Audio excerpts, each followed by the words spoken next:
Okay, so now we've got the attributes created. I'm going to zoom into the table so you can see our three attributes, and you can see our 4 lines that make up the block. So we have 7 items in total that we're going to use to make up this block. Now, the first thing I'll kind of say is that the first mistake people make when creating attribute blocks is one of the common things is they just create the block of the rectangle and they forget the attributes.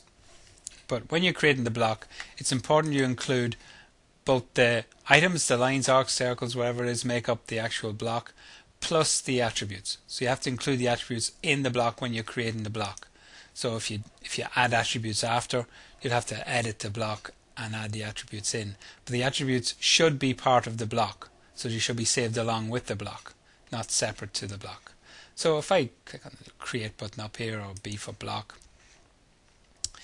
we've got our block definition dialog box popping up here, and I'll turn on caps lock and call it table. Picking my base point, so it's just going through the motions of creating the block. You've done this before. Lower left hand corner of the book suggests as a suitable insertion point. We'll go along with that. And then selecting my objects. So when you're selecting your objects, remember, select absolutely everything, including the attributes. So we've got 7 items. You can see down there 7 items found. Right click, tells me there 7 objects selected, and we're going to let's convert this to a block now. Why not? Allow exploding, and I click OK. And as soon as I do that, up comes this edit attribute dialog box. So you'll notice here that we've got enter price of table and enter type of table, but there's no mention of what it is, what the item is. It's a table. Remember, we created that as a constant variable, so it's our constant attribute. So that doesn't change. It's always going to be a table, so we don't get the opportunity to change it, and we can't change it because we said it's fixed as a table.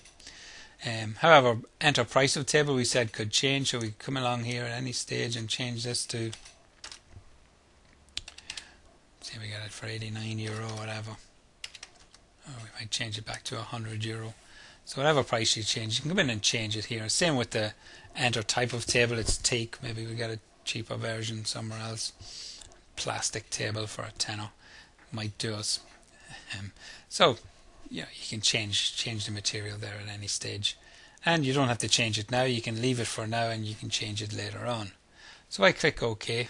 We get out of that dialog box, and you see what we've got here. We've got table and teak, and as I hover over it, you see it all highlights, including the attributes, because it's all part of the block. You'll notice that the words table and teak are in there. I'll just open up that attribute dialog box again, just to remind you. Remember, we had a tag. Those tags have disappeared now and are replaced by the default value that was in that particular attribute. So in this case, table and teak. You'll notice the €100 thing doesn't appear. Why? Because remember, we made it invisible. Okay, so you see exactly what we suggested should be seen for this this particular block. So that's creating the block and creating it and saving it as an attribute. If I wanted to insert that block, I could go to insert block, or I for insert, or there's a button there on the panel as well for insert,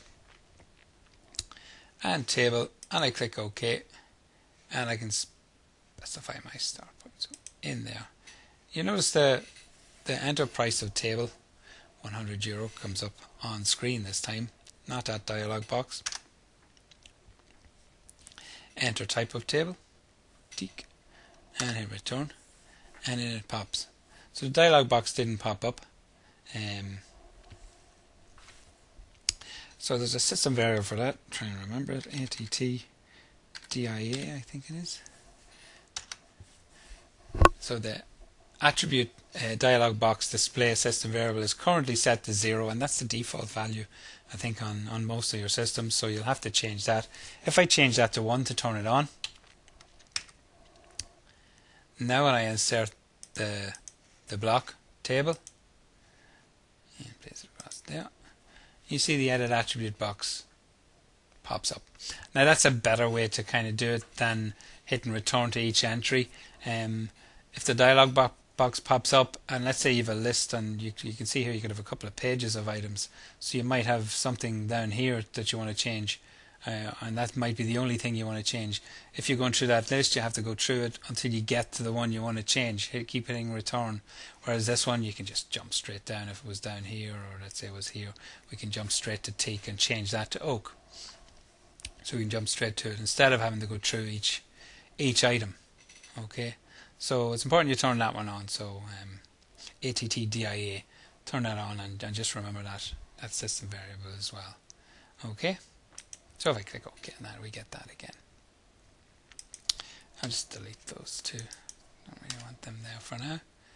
And if I double left click on it, up comes the enhanced attribute editor, and we can also change them from within here. So see, if I highlight the price, I can come down here and change the price. Or if I highlight the type, I can come down here and change the value of the type of the table.